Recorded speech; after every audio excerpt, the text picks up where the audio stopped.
कहानी की शुरुआत नल के साथ होती है। नल को एक ग्रह पर कैद करके रखा गया है जिसे क्लिंटार कहते हैं। इस ग्रह पर नल के सारे बच्चे रहते हैं जिन्हें सिम्बियोट्स कहा जाता है।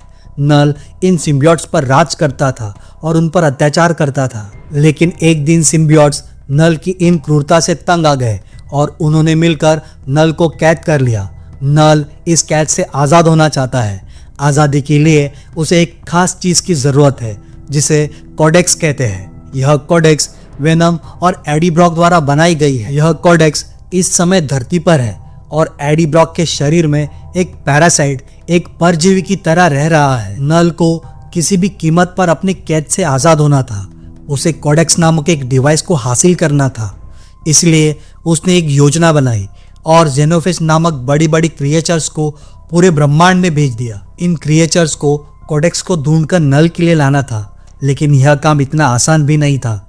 जेनोफेस कोडेक्स को तभी ढूंढ पाएंगे जब वेनम सिम्बियोट्स पूरी तरह से एडी के बॉडी को अपने कंट्रोल में कर लेगा। मूवी की अगली सीन में जहां पर टॉम हैड्री यानी कि एडी ब्रॉक उसी क्लब में बैठा था जहां पर स्पाइडरमैन नो वे होम की एंडिंग हुई थी, जिसे पोस्ट क्रेडिट सीन में हमें दिखाया था। एडी ब्रॉक पेशे से एक रिपोर्टर था जो कि जानना चाहता था आखिर मार्वल यूनिवर्स है थाइनोस कौन था जिसने एक चुटकी बजाकर सालों के लिए आधे लोगों को गायब कर दिया। बारटेंडर ये सारी इंफॉर्मेशन उसे दे ही रहा था कि अचानक रेस्टोरेंट के पीछे से एक पोर्टल खुलता है और उसे अपने अंदर खींच लेता है।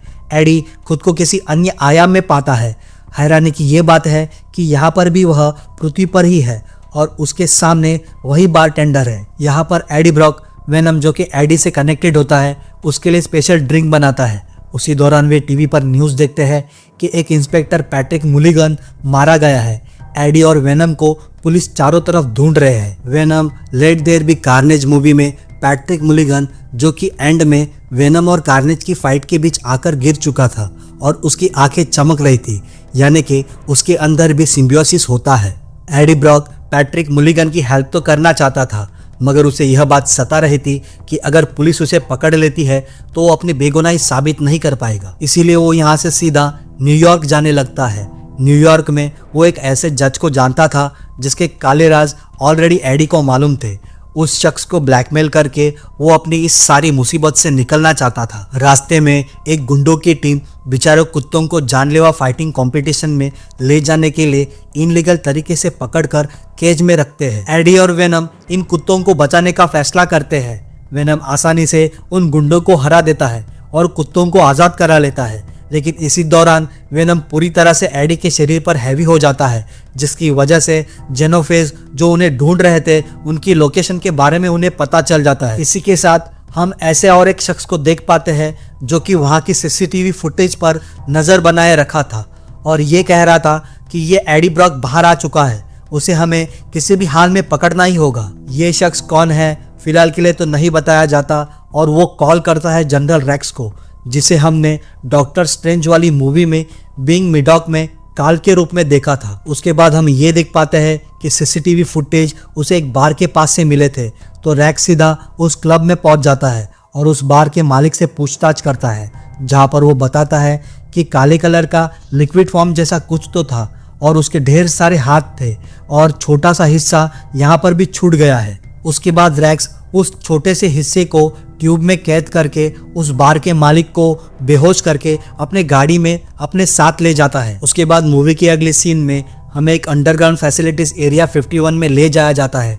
यहाँ पर एक महिला साइंटिस्ट डॉक्टर पेन जो कि एरिया 51 की इंचार्ज होती है और उसके साथ सोल्जर रैक्स यहाँ पर उसी छोटे टुकड़े को यानी कि वेनम के छोटे से बॉडी के अंश को लेकर आया होता है जो वो डॉक्टर पेन को दे देता है। उसके बाद डॉक्टर पेन एक ऐसे इंसान से मिलने जाती है जिसके अंदर सिम्बियोसिस पाया गया था और ये इंसान और कोई नहीं पुलिस इंस्पेक्टर पैट्रिक मुलिगन होता है। यहाँ पर रैक्स हमें बताता है कि कार्नेज और वेनम की जब फाइट हो रही थी तो मुलिगन मारा गया, जिसके बाद वहाँ की सारी सच्चाई जानने के लिए उसकी बॉडी के अंदर सिम्बियोट्स को जोड़ा गया जो कि एक होस्ट की तरह काम करने लगा और मुलिगन फिर से जिंदा हो गया। यहाँ पर हमें ये देखने मिलता है कि सिम्बियोट को किसी भी मरे हुए इंसान के बॉडी में डालकर फिर से जिंदा किया जा सकता है। यहाँ पर मुलिगन के अंदर का सिम्बियोट उनके ऊपर आने वाले खतरों के बारे में उन्हें बताता है कि ये सभी सिम्बियोट एक नल की संतान है। वो उन पर अत्याचार किया करता था, इसलिए सारे सिम्बियोट ने मिलकर उसे कैद कर लिया। अब नल कोडेक्स को ढूंढ रहा है, जो कि उस कैद से मुक्त होने की उसकी चाबी है। और उसी कोडेक्स को हासिल करने के लिए नल ने अब बहुत सारे जेनोफेज को यूनिवर्स और सारी दुनिया में भेजा है। कोडेक्स के लिए ये किसी भी हद तक जा सकते हैं। वही मूवी की अगली सीन में हम ये देख पाते हैं कि वेनम न्यूयॉर्क जल्द से जल्द पहुंचना चाहता है, इसलिए वो एक उड़ते प्लेन के ऊपर चिपक जाता है और जल्द से जल्द पहुंचने की कोशिश करता है। मगर इसी बीच जेनोफेज आकर उस पर हमला करता है और इन दोनों के बीच जबरदस्त फाइट होती है। जेनोफेज वेनम के ऊपर हावी हो जाता है। वेनम के गले पर कोडेक्स को देखकर वेनम को खाना चाहता है और कोडेक्स को नल के लिए ले जाना चाहता है। इसी वक्त वेनम पैराशूट बनकर एडी ब्रॉक के साथ प्लेन से कूद जाता है। नीचे आकर एडी वेनम से पूछता है कि आखिर वो क्रिएचर क्या था। इस पर वेनम उसे बताता है कि ये क्रिएचर जेनोफेज था, जिसे नल ने भेजा था और नल को कोडेक्स चाहिए, जो कि उसकी जेल की चाबी है। कोडेक्स हमने मिलकर बनाया है, अगर हम दोनों में से कोई मर गया तो कोडेक्स खत्म हो जाएगा। कोडेक्स बेसिकली ह्यूमन और सिम्बियोसिस के बीच का कनेक्शन है। कनेक्शन जितना स्ट्रांग होता है तो एक दमदार सुपर हीरो बनकर सामने आता है। अगर कनेक्शन अच्छा नहीं है तो होस्ट मारा जाता है या फिर सिम्बियोट। अगर लकीली दोनों में कनेक्शन अच्छा है तो उस दौरान सिम्बियोट का अगर होस्ट मारा जाए, जैसे कि वेनम का जब एडी ब्रॉक मर गया था और उसके हाथ पैर टूट गए थे और वेनम ने उसके स्ट्रांग कनेक्शन से अपने होस्ट को फिर से जिंदा किया था, तो उस दौरान जो पावर डेवलप हुई थी उसी पावर को कोडेक्स कहते हैं, जो कि वेनम के पास होती है। और इसलिए जेनोफेज उन्हें मारकर कोडेक्स को हासिल करना चाहते हैं ताकि वो नल को दे पाए और नल जो है अपनी कैद से आज़ाद हो जाए और पूरे ब्रह्मांड पर राज करे। लेकिन यह काम इतना आसान भी नहीं था। जेनोफेज कोडेक्स को तभी ढूंढ पाएंगे जब वेनम सिम्बियोट पूरी तरह से एडी के बॉडी को अपने नियंत्रण में ले लेगा। और वेनम को यह बात अच्छे से मालूम हो गई थी। वेनम सिम्बियोट एक हॉर्स को अपना होस्ट बनाकर एडी को लेकर फटाफट न्यूयॉर्क जाने लगता है। लेकिन इसी बीच यहाँ पर रेक्स और उसके सोल्जर्स उस पर हमला कर बैठते हैं। एडी अपने आप को बचाने के लिए उन सोल्जरों से भागता है। यहाँ पर चाहकर भी वेनम एडी को अपना होस्ट नहीं बना सकता, उसकी बॉडी को कंट्रोल नहीं कर सकता, क्योंकि अगर वो ऐसा करता तो जेनोफेज उन्हें ट्रैक कर लेते।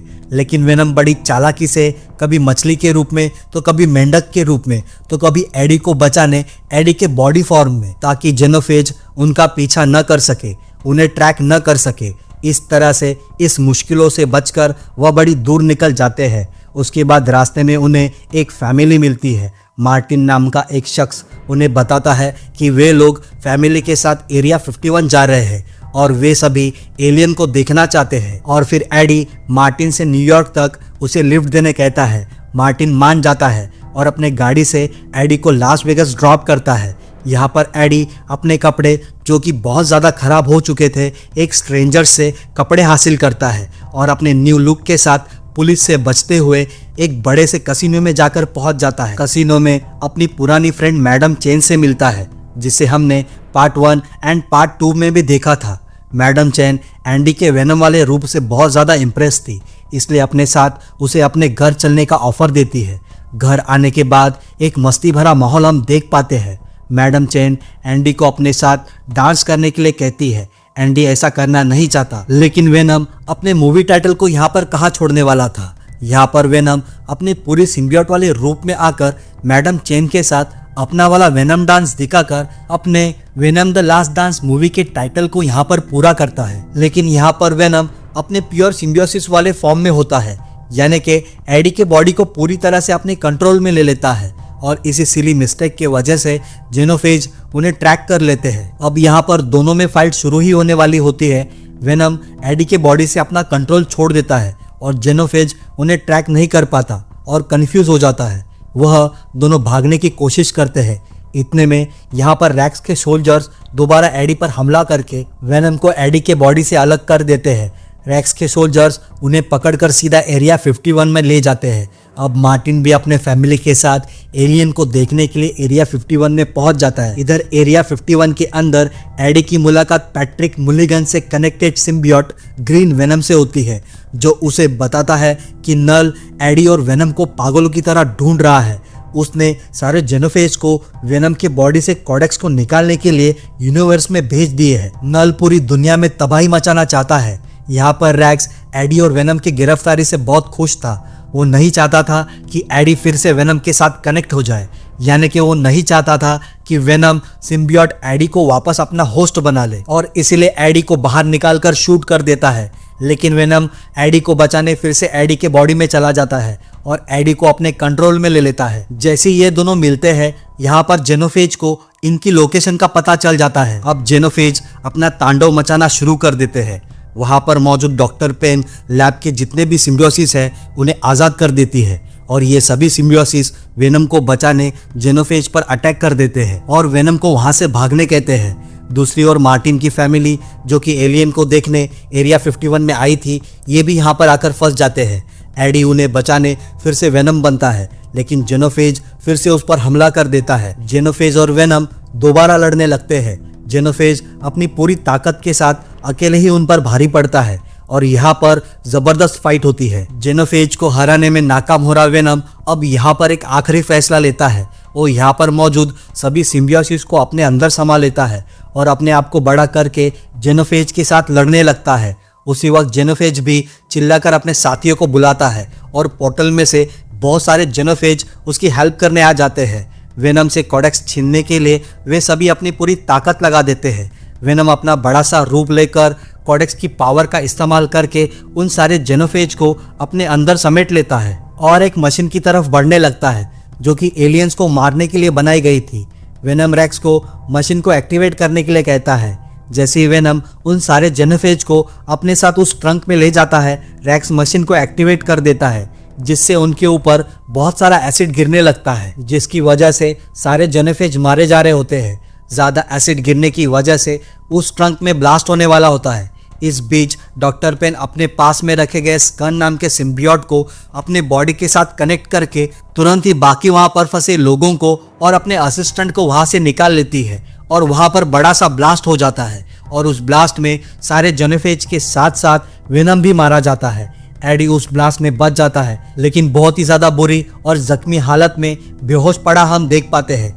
मूवी की नेक्स्ट सीन में एडी को होश आता है, तब वो अपने आप को एक अस्पताल में पाता है जहाँ पर उसका इलाज चल रहा है। यहाँ पर एक कमिश्नर उससे मिलने आता है। दुनिया को उन सभी एलियन से बचाने के लिए एडी का शुक्रिया अदा करता है और एडी पर लगाए गए जितने भी इल्ज़ाम हैं ख़त्म कर देता है। अब एडी अपनी नॉर्मल लाइफ वेनम के यादों के साथ फिर से स्टार्ट करता है। उसके बाद मूवी के क्रेडिट सीन में दोबारा नल को दिखाया जाता है, जो कि बदले की आग में जल रहा था।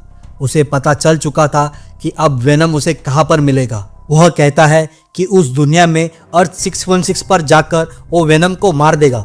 अब जहाँ पर वेनम होगा वहाँ पर कोडेक्स तो होगा ही, यानी नल को ये भी पता चल चुका था कि अब कोडेक्स कहाँ पर है। उसके बाद मूवी का पोस्ट क्रेडिट सीन हमें दिखाया जाता है, जिसके अंदर बार का मालिक जिसे रैक्स पकड़कर एरिया 51 में ले गया था, और वहाँ पर जो उसने देखा जिसकी वजह से वो सदमे में आ चुका था, उसे वहाँ पर छोटा सा वेनम का टुकड़ा भी दिखाई पड़ता है, जिसे रैक्स ने उसी के ही क्लब से हासिल किया था। In the next part of the movie क्या ये छोटे से हिस्से का फिर से वेनम बनेगा, या ये फिर अपने लिए नया होस्ट हासिल करके फिर से नल के साथ टकराएंगे? इस सस्पेंस को बरकरार रखते हुए मूवी यहाँ पर खत्म हो जाती है।